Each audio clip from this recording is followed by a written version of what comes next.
오늘 스테인리스 팬에 달걀 프라이를 성공시켜 남편에게 잘난 척하며 내주었다. 이게 뭐 그리 기쁜 일이냐 하겠지만 매번 비슷한 동작에서 실패하던 체조 선수가 그 동작을 성공한 것과 비슷한 느낌이다. 김치란 음식은 담글 때 조금 많이 담가야 맛있는데 이걸 또 끝까지 힘내서 너무 열심히 먹으면 맛이 없어진다. 그러니 김치를 맛있게 먹는 최고의 방법은 많이 담가 나눠 먹는 것이다. 역시 누군가 정성을 다해 차려준 밥상을 받는 일은 기쁘고 그 밥상은 내가 차린 것보다 훨씬 맛있다. 책 읽기에 오감을 더하다 맛있는 책 읽기입니다. 오늘 소개해드릴 책은 윤혜자 작가의 부부가 둘 다 잘 먹었습니다 입니다. 펴낸 곳은 몽수북입니다. 이 책은 성북동 소행성 부부의 일상 식사일기로 2021년 10월 1일부터 22년 9월 30일까지 1년간 쓴 식사일기입니다. 무엇을, 어디서, 어떻게, 누가 먹었는지에 대한 기록이면서 구매한 식재료가 어떤 경로로 식탁에 오르게 되었는지, 그리고 어떤 방법으로 조리를 하였는지 등에 대한 이야기가 들어있습니다. 읽다 보면 무엇을 어떻게 먹는 게 바르게 먹는 것인지, 식재료는 어떤 환경에서 생산되어야 하는지 저자의 생각이 고스란히 잘 드러나 있습니다. 1년간 쓴 일기를 통해 저자는 내가 무엇을 먹는지 정확하게 알고 덜 먹고 덜 버리고 제철의 것으로 단순하게 먹자라는 결론을 얻었다고 합니다. 추천사에 작가를 잘 표현한 문장이 있어 소개해 봅니다. 그는 똑 부러지는 다정함을 가진 사람이다. 그의 다정함은 허투루 낭비되지 않는다. 나로서는 새로울 게 없는 밥상 이야기라 생각했는데 밥냄새에 이끌려 들어가 읽다 보면 어느새 사람 냄새가 난다. 뮤지션이자 작가임과 동시에 저자의 동네 친구 요조님과 부부가 둘 다 놀고 있습니다의 저자이자 남편인 편성준님의 추천글입니다.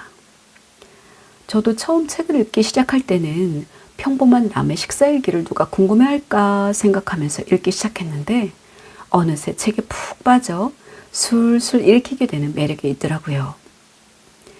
제철 음식으로 또 어떤 비건 요리를 만들까 하는 궁금증도 생기고요. 누군가를 위해 평범하지만 정성 어린 마음으로 차린 밥상이라 그 마음이 고스란히 대접받는 사람에게도 전달이 되는가 봅니다. 다 읽고 나서 저자를 똑 부러지는 다정함, 그 다정함이 허투루 낭비되지 않는다는 표현이 어찌나 찰떡인지 완전 공감하게 되었습니다.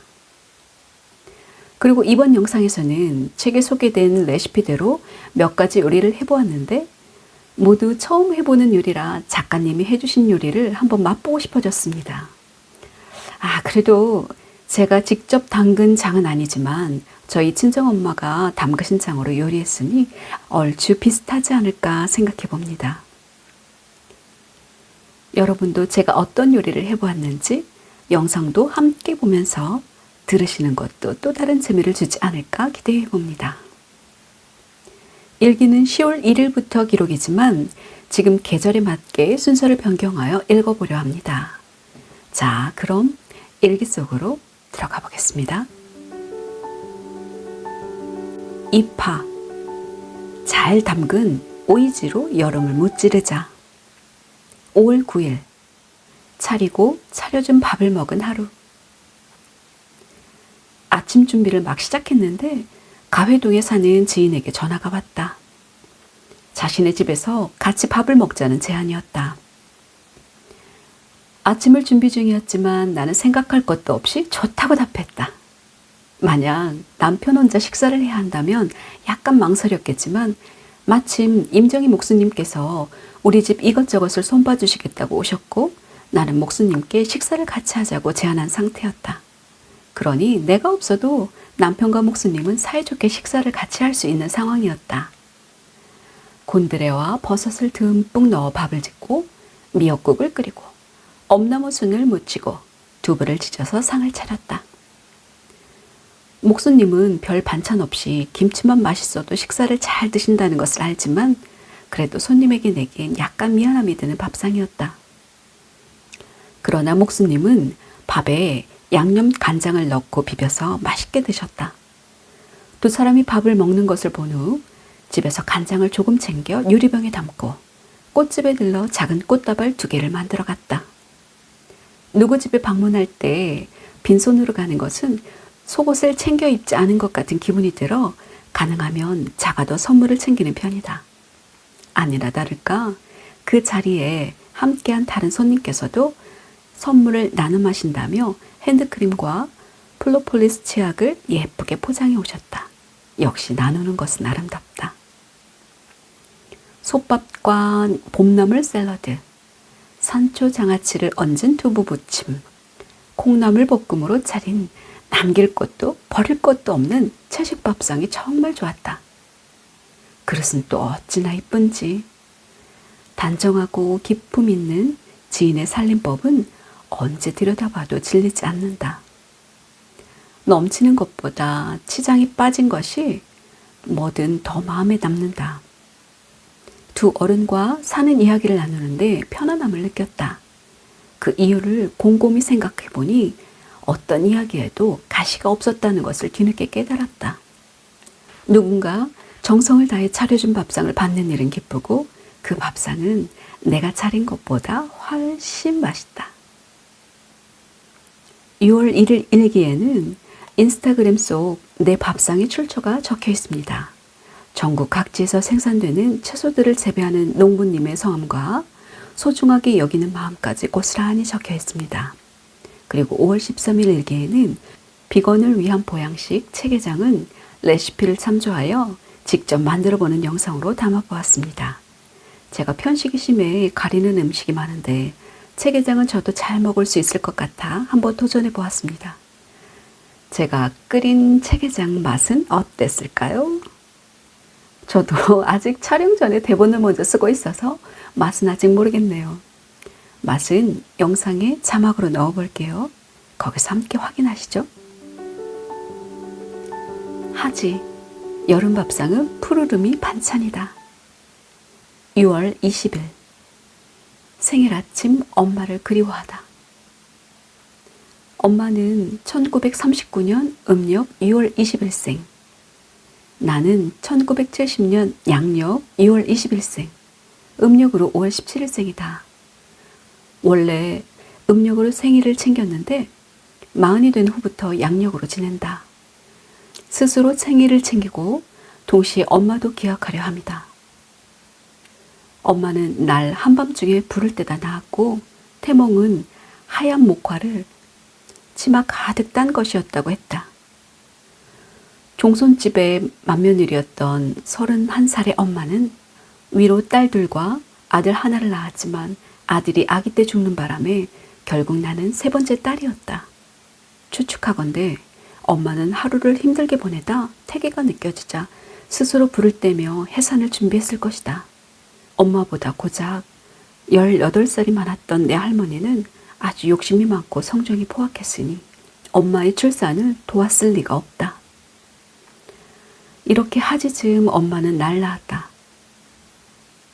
난 새벽에 엄마를 생각하며 미역국을 끓였다. 표고버섯과 다시마로 맛을 내고 간장으로 간을 하여 아주 담백하게 끓였다. 마침 혜민 씨 친구도 와 있어 일찍 상을 차리고 생일 축하 노래를 목청껏 불러 축하해 주길 강요했다. 남편은 이쁜 손글씨로 생일 편지를 써주었다. 생일, 나보다 엄마를 기억하는 날이다. 31살에 젊고 작고 예뻤을 엄마를. 난 특히 엄마를 빼닮았는데 엄마의 좋은 품성까지 닮아 참 다행이라 생각한다. 6월 28일, 밥 달라는 따뜻한 말. 연일 계속된 촬영으로 힘든 세미 씨가 내게 밥하기가 너무 힘들다며 밥을 달라고 했다. 난 그 말이 참 따뜻했다.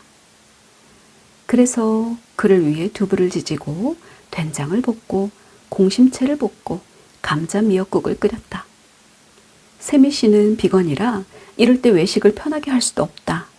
이런 친구에게, 힘들다며 밥을 달라는 친구에게 밥을 해줄 수 있어 참 좋았다. 7월 17일, 덮밥 중 최고는 된장덮밥. 서울에서 고은정 선생님의 스튜디오 맛있는 부엌이 있는 전북 남원시 산내면까지는 시외버스로만 왕복 8시간이 걸린다. 그럼에도 그곳에 가면 좋다. 바로 맛있는 밥 때문이다. 그곳에 도착한 어제 저녁에는 초복이라고 민어회와 민어곰국을 내어주셨고, 오늘 아침엔 단정한 가지찜과 열무물김치 그리고 된장덮밥을 주셨다. 된장덮밥을 처음 접하는 사람은 기대보다 맛있고 된장의 고소함과 풍미에 놀란다. 심지어 말을 하지 않으면 카레라이스인가? 그 맛과는 조금 다른데 하며 갸우뚱거린다. 된장덮밥은 고은정 선생님의 창의성과 우리 장에 대한 애정으로 만들어진 음식이다. 만드는 방법도 간단하다. 카레라이스처럼 각종 채소를 들기름에 볶다 물을 붓고 된장을 풀고 마지막에 전분으로 농도를 조절하면 된다. 과일을 조금 더 넣으면 단맛이 높아지고 고기를 넣으면 그 맛이 올라온다. 된장덮밥을 처음 먹는 사람들이 된장의 정체를 잘 모르는 이유를 나는 된장의 포용성에 있다고 생각한다. 된장은 자기 고유의 맛을 가지고 있으나 같이 하는 다른 재료의 맛도 충분히 살린다. 그러니 깍둑썰기한 감자와 당근, 양파가 든 약간 브라운색의 덮밥을 처음 맛본 사람들은 된장이 들었다고 생각지 못한 채 익숙한 카레라이스라고 하는 것이다. 가까운 시간 내에 된장덮밥을 해서 동네 친구들과 나눠 먹어야겠다. 여기서 제가 덮밥을 참 좋아하는데 덮밥 중 최고라니 먹어보지 않을 수 없겠죠? 그래서 두 번째 영상은 된장덮밥입니다. 물론 맛 평가는 영상으로 확인 가능합니다. 7월 31일, 호박잎 2,000원어치로 차린 여름밥상. 호박잎은 정말 여름에 잠깐 먹을 수 있는 식재료다. 호박잎으로 내가 할 수 있는 음식은 고작 호박잎쌈과 호박잎 된장국이다. 어제 연극을 보러 가는 길에 해와 로타리에서 대학로를 연결하는 횡단보도 앞에 할머니한테서 호박잎을 샀다. 할머니는 잠시도 손을 쉬지 않고 호박잎과 고구마 줄기를 다듬고 계셨다. 바삐 움직이는 마른 손에 눈길이 멈추니 그냥 지나칠 수 없었다. 빨간 플라스틱 그릇에 담긴 호박잎을 가리키며 얼마냐 묻자 2,000원이라고 하셨다. 호박잎은 흔하면서 귀한 식재료다. 여름밥상에 자주 오르지만 마트 등에서 찾으면 없다. 오히려 이 할머니처럼 자신의 작은 텃밭에서 기른 채소를 들고 나와 파시는 분에게 사는 게 빠르다. 어제 구매한 호박잎 2,000원어치 중 반은 국으로, 반은 쪄서 쌈으로 먹었다. 국을 끓일 때 호박잎을 손으로 찢어 조금 세게 비벼 넣는다. 호박과 함께 넣어 된장국을 끓이면 별 반찬이 필요 없다. 쌈 호박잎은 따로 찔 필요 없이 밥하는 솥에 밥 뜸 들일 때 올려 쪄내면 된다. 이 경우 취사 중간에 뚜껑을 열 수 있는 솥이어야 한다. 녹두밥을 호박잎에 올리고 된장을 넣어 싸서 먹고 아삭이 고추는 된장에 찍어 아삭. 한입 베어 먹고 뜨끈한 호박잎 된장국을 한술 크게 떠먹으니 집밥이 최고란 말이 절로 나왔다. 입추. 냉장고를 털어 먹어도 가을은 온다. 8월 8일 비 내릴 땐 수제비. 오늘같이 비 내리는 날엔 수제비를 끓여 먹어야 한다. 오후에 한가하게 수제비 반죽을 했다. 밀가루와 물의 적당한 비율은 1인분 기준으로 밀가루 1컵, 물 50ml, 소금 2분의 1 작은 술이다. 수제비의 핵심은 반죽을 얼마나 성심성의껏 치대느냐다. 최소 10분은 치대야 한다. 손으로 적당히 치대다 발로 밟으면 반죽이 더 쫄깃해진다. 잘 치댄 반죽은 냉장고에서 30분 이상 숙성시킨다. 다시마와 건 표고버섯으로 국물을 내고 여기에 감자, 양파, 호박을 넣고 끓인다. 수제비 반죽은 넣고 5분 정도면 익으니 감자와 양파가 익었을 즈음 반죽을 떼어 넣는다. 간장으로 간을 한다. 비가 오는데 외출하지 않아도 되니 정말 좋다. 8월 29일 모두의 한 끼는 같은 무게로 소중하다. 페이스북에서 한 그룹의 멤버로 가입했다.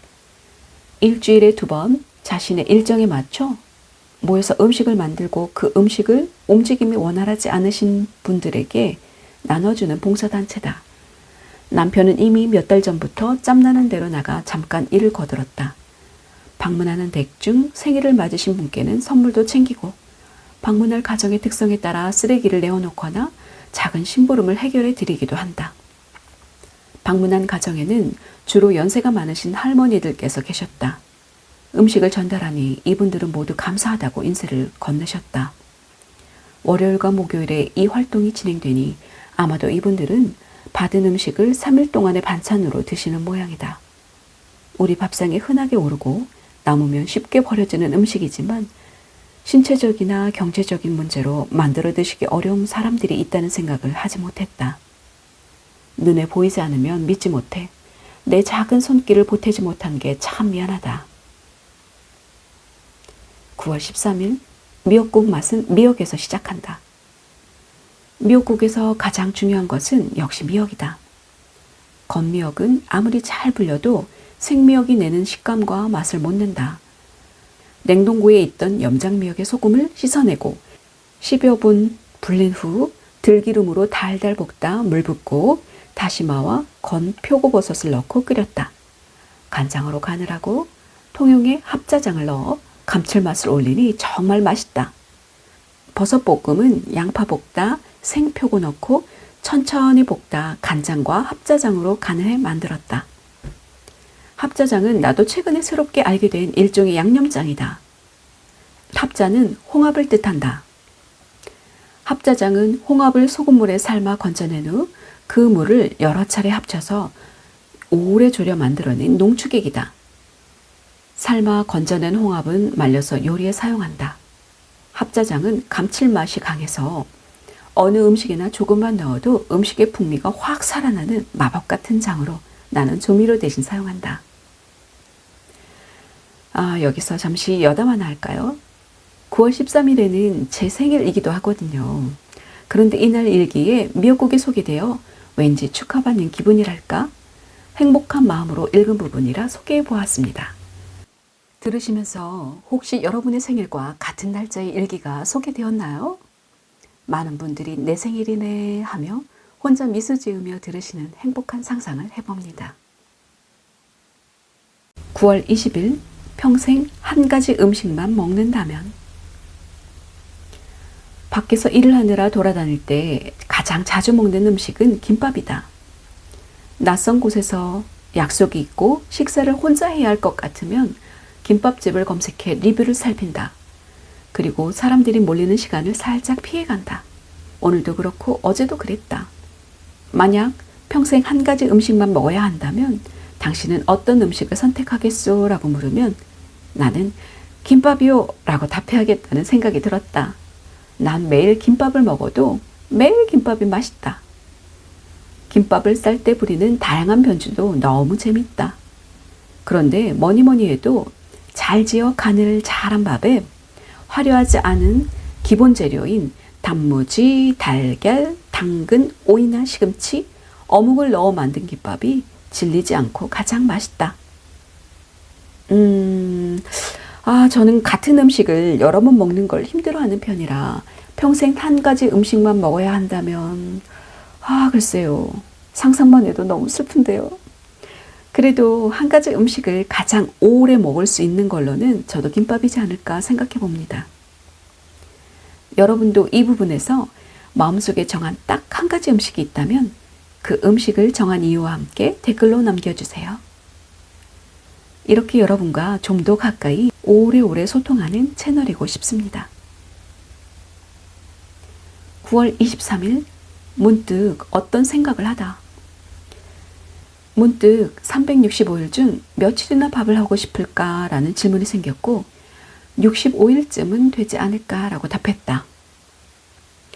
오늘은 365일 중 300일에 해당되는 날이다. 이유는 나도 알 수 없다. 냉장고를 열기도 싫다. 날 위해선 절대로 밥을 해야겠다는 생각이 들지 않는다. 이런 생각을 한 주부니다. 주부라면 누구나 공감 가는 내용입니다. 문제는 이런 날이 너무나도 많다는 거겠죠. 전 불량 주부인가 봅니다. 제 마음속 대답은 30일도 채 안 되는 말입니다. 할로, 찬 이슬을 맞으니 따뜻한 음식에 끌린다. 이 책의 첫 번째 일기입니다. 2021년 10월 1일 문 잠가라 가을 아욱국 끓였다. 밤새 거센 바람이 불고 비가 내렸다. 새벽에 마당을 보니 큰일이 일어나진 않았지만 나뭇잎이 수채구멍을 덮어 한옥의 마당은 작은 연못이 되었다. 오전 내내 줌 강의가 예정되어 있는 터라 아침은 외식을 할 생각이었다. 그런데 동네 친구가 준 아욱이 냉장고에서 아우성을 쳤다. 나를 묵히지 말고 어서 먹어달라고. 일찍 일어난 김에 아욱국을 끓이기로 마음먹었다. 맛있는 아욱된장국에 밥을 말아 먹을 생각을 하니 배가 고팠다. 아욱은 봄과 가을이 제철인 나물이다. 그런데 유독 가을 아욱국은 문을 걸어 잠그고 먹는다고 한다. 왜 그럴까? 음식을 해보니 알겠더라. 봄 아욱보다 가을 아욱이 더 부드럽고 고소하다. 저는 책을 처음 펼치고 첫 일기 제목에 벌써 마음을 빼앗겨 버렸었습니다. 문 잠가라 가을 아욱국 끓였다. 이 제목에 반해 정말로 몸에 좋고 맛은 더 좋은 요리를 항상 대접받은 기분으로 재미있게 읽었습니다. 10월 13일 솥밥을 지을 땐 마지막에 불을 세게 한번 올린다. 좋은 조리도구 덕분에 음식하기가 수월하다. 밥도 그렇다. 성능 좋은 전기밥솥이면 못하는 밥이 없다. 내가 사용하는 밥솥은 6, 7만 원짜리 압력솥과 작은 가마솥이다. 햅쌀로 밥을 지을 때는 압력솥보다는 가마솥이나 냄비를 사용해야 향도 더 살아 맛있다. 가마솥에 밥을 더 맛있게 하는 방법은 쌀이 솥에서 부르르 끓으며 물이 졸아들면 주걱으로 쌀을 위아래로 섞은 후 뜸을 들이고 마지막 1분 정도는 불을 세게 올리는 게 포인트다. 센 불로 남은 수분을 날리면서 밥알에 힘이 생기고 더 탱글탱글해지기 때문이다. 10월 20일 쓰레기를 더 줄이는 방법을 고민한다. 아무리 노력해도 쓰레기가 좀처럼 줄지 않는다.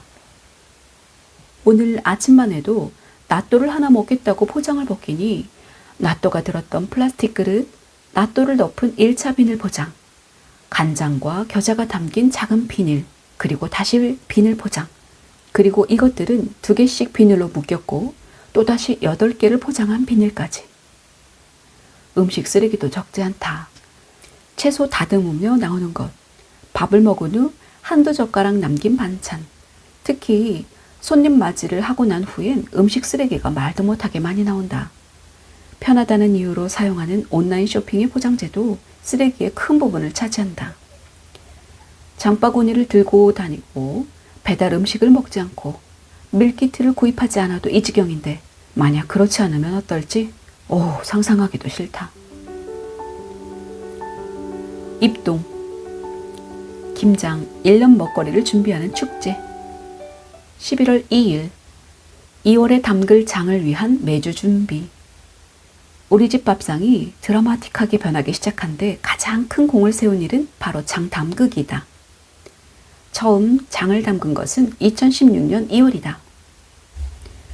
2015년 가을부터 음식을 배우기 시작했고 1년의 수업 과정에 장 담그기가 포함되었다. 장은 대체로 음력 정월에 담근다. 그러기 위해선 늦가을에서 초겨울 사이에 메주를 예약해야 한다. 장 담글 때가 되면 여기저기서 메주를 팔지만 나는 가급적 콩농사를 직접 짓고 장을 담그시는 분께 메주를 구입하려 하기 때문에 조금 서두른다. 닥쳐서 메주를 구입하면 마음에 드는 메주보다 판매되는 것 중 골라야 하니 선택권에 힘이 없다. 2월이 되어 잘 숙성된 메주가 집으로 오면 소금물에 메주를 넣는다. 50일에서 60일 정도 지난 후 소금물에서 메주를 건져 메주는 부셔서 된장으로, 메주를 건져낸 소금물은 간장으로 가른다. 그리고 맛은 자연에 맡긴다. 오늘 2022년 담글 장의 메주를 확정했다. 우리 집 밥상 2대 연중 행사 중 가장 중요한 하나를 끝낸 셈이다. 다른 하나는 김장이다. 그러고 보니 11월에서 12월 초는 우리 집 밥상에 중요한 이벤트가 열리는 중요한 때다. 이 보람과 맛 때문인지 나는 장을 담그고 싶어 하는 사람이 있으면 발벗고 나서서 그가 장을 담글 수 있도록 오지랖을 떤다. 장 하나만 제대로 할 줄 알면 백요리가 부럽지 않다는 것을 몸소 체험했기 때문이다. 11월 29일 김장의 성패는 장보기에 달렸다. 가을부터 우리 집에서 진행된 고은정 선생님의 제철 음식학교 서울교실 5멤버의 김장을 위한 준비 날이다. 이 김장을 마치면 3년째 같이 김장을 하는 박재희 선생님과 우리 집 김장을 해야 한다. 고춧가루, 절인 배추, 액젓, 새우젓 등 중요한 품목은 이미 구매를 완료했다.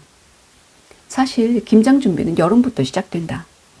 좋은 고춧가루를 먼저 예약해야 하고 날이 쌀쌀해지면 절인 배추를 선택해 확정해야 한다. 오늘은 갖가지 채소를 구매하면 된다. 청량리 청과물 시장으로 갈까 하다 동네 시장에 단골을 만들자는 마음에 도남 제일시장에 작지만 채소가 좋은 집으로 갔다. 역시 채소가 좋았다. 분량에 맞게 주인 아주머니의 지도를 받으며 채소를 주문하고 배달을 부탁드렸다. 지난해 비해 시장 물가가 최소 30%는 오른 것 같다. 집으로 오는 길엔 많은 재료를 손질하는 데 필요한 플라스틱 채반과 광주리를 구매했다. 어쩌면 이 채반과 광주리는 1년에 딱 한 차례 사용할 것이다. 오후 2시경에 채소가 배달됐고 남편에겐 단순하지만 시간이 오래 걸리는 쪽파 까기를 부탁했다. 남편은 이때부터 저녁 8시 30분까지 쪽파 5단을 씻을 필요가 없을 정도로 깨끗하게 손질했다. 그 사이 나는 각종 채소를 다듬어 씻고 마당을 정리했다. 마치고 방에 들어오니 밤 10시 30분이었다. 중간에 나가서 저녁을 먹고 부족한 채소를 더 구매하느라 동네 여러 마트를 2차례 더 다녀와야 했다. 이렇게 여러 사람을 불러 같이 김장을 하자고 한 데에는 마당의 역할이 크다. 한옥의 마당은 여러모로 쓸모가 있는데 무엇보다 물을 사용하며 하는 일에 최고다. 김장은 그중 으뜸이다. 더욱이 오늘은 날씨까지 따뜻해 마당에서 일하기 수월했다. 식사? 내 몸이 바쁜 날에는 외식을 하게 된다. 오늘도 감자채 볶아 간단히 아침을 먹고 저녁도 간식도 모두 외식이었다. 집에서 내가 한 음식으로 좋은 것을 먹자고 하는 일인데 그 일을 위해 밖에서 허겁지겁 먹어야 한다는 것은 참 아이러니다. 12월 25일 손님상 내 밥상처럼 소박하게. 영화를 보고 나오며 휴대폰을 켜니 엊그제 제안한 저녁 초대에 응하겠다는 문자가 도착했다. 공연까지 보고 집에 가면 뭔가 특별히 준비할 시간이 없어서 간단히 있는 것으로 차리자고 생각했지만 마음은 심란했다. 손님이 오셔서 드시고 나가기 전까지는 늘 전전긍긍한다. 굴 2봉지, 호박 1개, 두부 2모를 사들고 집에 왔다. 남편에게 밥을 할까 한다고 하니 술상으로 괜찮겠냐고 물었다. 그러나 오늘의 손님은 모두 혼자 사는 남자들이라 집밥이 낫겠다는 생각이 들었다. 햅쌀로 버섯밥을 짓고 굴을 충분히 넣고 매생이 굴국을 끓였다. 포항초와 콩나물과 물을 데쳐 무치고 김치를 꺼냈다. 손님이 가져오신 새우는 올리브유 듬뿍 넣고 볶고 제주 레몬을 얹었다. 술자리를 예상했던 손님들도 밥상을 환영하는 눈치였다. 그들도 연을 술로 간을 혹사시킨 상태라 했다. 매생이 굴국은 해장에도 좋으니 그럴만했다. 가장 맛있는 와인을 먼저 마시며 천천히 밥을 먹었고 평생 질문인 가족에 대한 이야기를 나눴다. 가족 이야기를 꺼내면 늘 가슴 한쪽이 펑 뚫린 것 같다.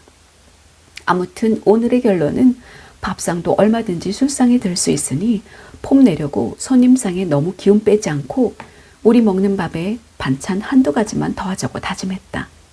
우리 집엔 손님이 잦으니까. 1월 17일 나의 프라이팬과 엄마의 프라이팬. 매번 실패하는 주방용품 중에 하나가 프라이팬이다. 광고에 혹해서 사고 광고 내용과 품질이 달라서 실망하길 반복했다. 인생 마지막 프라이팬이라는 심정으로 버미큘라 무쇠 프라이팬을 구매했다. 현재 코팅 무쇠팬과 스테인리스 팬을 사용하는데 무쇠팬은 너무 무거워 사용하기 힘들 정도고 스테인리스 팬은 오래 쓰고 깨끗해 여러 면에서 좋은데 사용법이 좀 까다롭다. 이번에 구매한 프라이팬은 무쇠를 얇게 한 후 범람 코팅을 하여 가볍고 사용하기 편하다고 광고했다. 실제로 보통 무쇠팬보다는 가벼웠고 예열 과정이 필요하지만 사용도 편했다. 이 팬에 했던 첫 음식은 두부지짐이다. 새로 산 프라이팬은 과장 조금 더해 저렴한 코팅 프라이팬 10개 살 정도의 가격이다. 코팅이 잘 된 비싼 프라이팬을 쓸 때 종종 엄마의 오래되고 낡은 프라이팬이 생각난다. 낡은 팬에 기름을 먹여 사용하는 엄마를 보고 나는 프라이팬이 무척 비싸서 마르고 닳도록 오래 사용해야 하는 주방용품인 줄 알았다. 살림을 하면서 프라이팬은 코팅이 벗겨지면 버리고 새로 구매해야 하고 코팅이 벗겨지지 않은 팬에 굳이 기름을 정성스럽게 먹을 필요가 없으며 그렇게 비싸지 않다는 것을 알았다. 엄마의 팬이 그토록 낡았던 것은 당시 우리 집 형편이 프라이팬 한 장도 여러 번 생각을 거듭한 후에 사야 했을 정도로 좋지 않았기 때문이다. 프라이팬뿐만 아니라 세탁기와 냉장고도 우리 식구 규모에 비해 작았다. 그땐 그게 모두 당연했는데 지금 생각하니 그것은 모두 가난했던 현실이었다. 다만 그 가난을 내가 뼈저리게 느끼지 못한 것은 엄마가 여러 방법으로 가족을 돌봤기 때문이란 것을 이제야 깨닫는다. 입춘. 봄으로 들어가는 길목에 항아리를 싣고 2월 3일 내 식탁의 중심 장 담그기 준비 시작. 보통 음력 정월 말일에 장을 담그고 진달래꽃이 절정일 때 담갔던 장을 가른다고 했다. 장을 담글 때 필요한 것은 메주, 소금, 물밖에 없지만 미리미리 챙겨야 할 것이 많다. 메주는 지난 11월에 예약을 해뒀다. 항아리 정리와 장을 담그고 메주가 떠오르지 않게 누를 대나무 가지를 구해야 한다. 올해는 콩 한 말로 장을 담근다. 2016년부터 장을 직접 담갔으니 어느새 7년 차에 접어든다. 올해는 우리 집 장을 담그고 우리 집에서 같이 담그는 분들의 장을 담그고 동네 친구 세미 씨와 요조 씨의 장 담그기를 도울 생각이다. 채식 생활자인 세미 씨와 채식 지향자인 요조 씨에게 나는 장을 담그기를 적극 권했다. 아무리 생각해도 잘한 일 같다. 채식을 하다 보면 사 먹기보다는 스스로 챙겨 먹는 경우가 많은데 이때 좋은 장으로 음식을 해 먹으면 여러 면에서 간단하고 좋기 때문이다. 그간 연도별로 구분했던 간장을 작년에 담근 것만 빼고 모두 한 항아리에 섞었다. 된장도 그렇게 해야 하는데 그리 쉬운 일이 아니라 고민이 이만저만이 아니다. 이렇게 해도 최소 항아리 6개는 유지되어야 한다. 2월 18일 초대의 즐거움. 좋아하는 친구가 왔다. 뮤지션 겸 작가 요조시다. 내가 뽐내는 레몬 파스타와 시금치 사과 겉절이를 해서 후다닥 같이 점심을 먹었다. 나는 음식을 잘하지 못하지만 좋아하는 사람들을 불러 같이 밥 먹는 것을 좋아한다. 특히 혼자 사는 사람이라면 더 자주 부르고 싶다. 서울 올라와 혼자 살며 직장 생활을 할 때 난 밥해 먹는 게 정말 싫어서 우리 집 싱크대는 늘 말라 있었다. 혼자 먹겠다고 음식을 준비하고 먹고 치우는 행위가 세상에서 가장 귀찮은 일이었으니 당연히 먹는 게 부실했다. 그때 누군가 날 자신의 집에 불러 밥을 차려주었다면 나는 무척 행복하고 감사했을 것 같다. 불행하게도 내게 그런 사람은 없었던 것 같다. 기억나는 사람이 하나도 없으니. 그래서 나는 혼자 사는 사람은 나와 같은 마음일 것 같아 불러서 밥을 먹이고 싶다. 오늘은 동네 친구가 내게서 가져갈 물건이 있어 오는 김에 같이 파스타 간단히 해 먹자고 한 것이다. 어차피 나도 먹어야 할 밥, 그야말로 숟가락 하나만 더 얹으면 되는 일이니까. 술과 안주가 아닌 담백한 한 끼 식사를 내 방식으로 준비해내는 일은 행복하니까. 춘분. 추운 겨울을 이겨내고 나온 봄나물처럼 3월 21일 춘분. 이제 몸은 쌈채소를 먹어도 좋다 하네. 춘분이다. 동지 지날 즈음부터 쌈채소가 잘 안 먹혔는데 춘분이 되니 신기하게 쌈채소가 먹고 싶어진다. 몸이 이제 생야채를 먹어도 괜찮은 계절이라 말하는 것 같다. 저녁엔 김치밥을 했다. 좋아하는 시인이 공유한 유튜브 영상을 보고 나도 무척 김치밥이 먹고 싶어졌다. 김치밥은 집에 김치만 있으면 준비 끝이다. 김치밥 2인분 기준. 재료: 잘 익은 김치 4분의 1 포기, 쌀 1컵, 들기름 1큰술, 간장 1작은술. 첫 번째, 쌀은 씻어 불린다. 두 번째, 김치는 송송 썰어 김치 국물을 꾹 짠다. 세 번째, 불린 쌀을 솥에 담고 김치를 얹은 후 들기름과 간장을 넣고 잘 섞는다. 네 번째, 물 1컵을 붓고 백미와 같은 방법으로 밥을 짓는다. 이렇게 간을 하면 특별한 반찬이 필요 없다.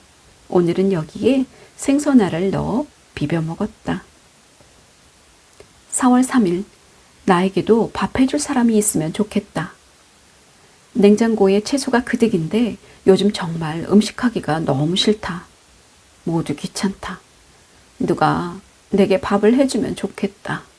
동네 밥집 사장님 말고. 저는 매일 이런 마음이니 어쩌죠? 이 세상에서 가장 맛있는 것은 남이 해준 음식이라는 말이 괜히 나온 말이 아닌가 봅니다. 4월 8일, 귀찮아? 그럼 비벼. 반찬 만들기도 싫고 하여 채소 잔뜩 넣고 비빔밥을 했다. 고추장은 별로라 달래 간장으로 비볐다. 저도 작가님처럼 야채도 좋아하고 면 좋아하는데 다른 점이 있다면 전 고추장파예요. 비빔밥은 물론이고 고기 먹을 때도 다른 사람은 쌈장을 찾지만 저는 고추장이 있어야 고기도 더 맛있게 느껴지더라고요. 여러분은 어떠세요? 4월 20일 소행성의 장 가르기. 장을 담그면 밥상에 혁명이 일어난다. 오늘은 우리 집 장 가르기를 했다. 가른다는 것은 소금물에 담겼던 메주를 꺼내 남은 물은 간장으로, 꺼낸 메주는 부숴 된장으로 분리하는 것이다. 그러니 누군가 장을 담근다고 하면 간장과 된장을 담근다고 이해하면 된다. 간장과 된장은 한 항아리에서 출생하기 때문이다. 장이 가져오는 밥상의 혁명은 간장 맛을 아는 데 있다. 좋은 간장 맛을 알게 되면 각종 화학 조미료를 자연스럽게 덜 사용하게 된다. 어디 그뿐인가? 자신만의 맛이 생긴다. 이를테면 나는 이제 웬만한 음식점의 된장찌개나 나물무침을 먹고 싶어 하지 않는다. 내 장으로 만든 음식이 충분히 맛있기 때문이다. 간장, 된장을 사 먹고 버리는 쓰레기 배출도 줄어든다. 무엇보다 발효된 시간에 따라 변하는 장맛을 알게 되는 것도 즐겁다. 나는 아끼고 귀하게 여기는 분에게 내가 만든 장을 선물한다. 받으시는 분은 어떨지 모르겠지만 내가 드리는 최고의 선물이다. 내 혁명이 그에게 닿길 바라는 마음이기도 하다. 자, 1년간의 식사일기 어떠셨나요? 다 소개는 못해드렸지만 책에서 처음 접하는 식재료나 음식이 정말 많았어요. 또한 다양한 레시피도 함께 담겨 있습니다. 평범한 밥상이지만 특별한 밥상. 요리 수업을 배울 때도 최소 1년은 배워야 한다는 원칙. 그래야 계절의 음식과의 어울림을 알 수 있다는 저자의 마음이 이해가 되는 시간이었습니다. 저자가 일기를 쓰며 알게 된 게 몇 가지 있다고 합니다. 첫째, 무슨 일이든 지속하기 위해서는 루틴을 만드는 것이 중요하다. 둘째, 무엇을 소중히 여기는지 알게 되었다. 촌스럽지만 질리지 않는 제철 식재료로 만든 소박한 음식을 좋아하고 주고받는 것에 기뻐하고 감사할 줄 아는 친구들을 소중히 여긴다는 것을. 셋째, 건강하고 지속 가능한 식생활이 어떤 것인지에 대해 더 자신 있게 말할 수 있게 되었다. 넷째, 음식을 같이 먹는 사람이 내 밥상에 힘이란 사실을 알았다고 합니다. 도서 리뷰를 살펴보니 이 책은 음식 이야기가 아니라 그녀의 그릇에 닿아 따스한 정으로 다가온다. 그녀의 사랑 품은 그릇이 부럽다고 써있는 글을 보았습니다. 가족뿐 아니라 주변 사람들을 모두 거두어 먹이고 싶어하는 따스함에 감동했다는 리뷰도 있었습니다. 이 책 소개를 준비하며 책을 몇 번 읽었는데 정말 추천글이 다 말해주는 문장으로 마무리하려 합니다. 아직까지 구독, 좋아요, 알림 설정 안 하셨다면 사랑과 관심 부탁드리겠습니다. 저자 윤혜자는 똑 부러지는 다정함을 가진 사람이다. 그의 다정함은 허투루 낭비되지 않는다.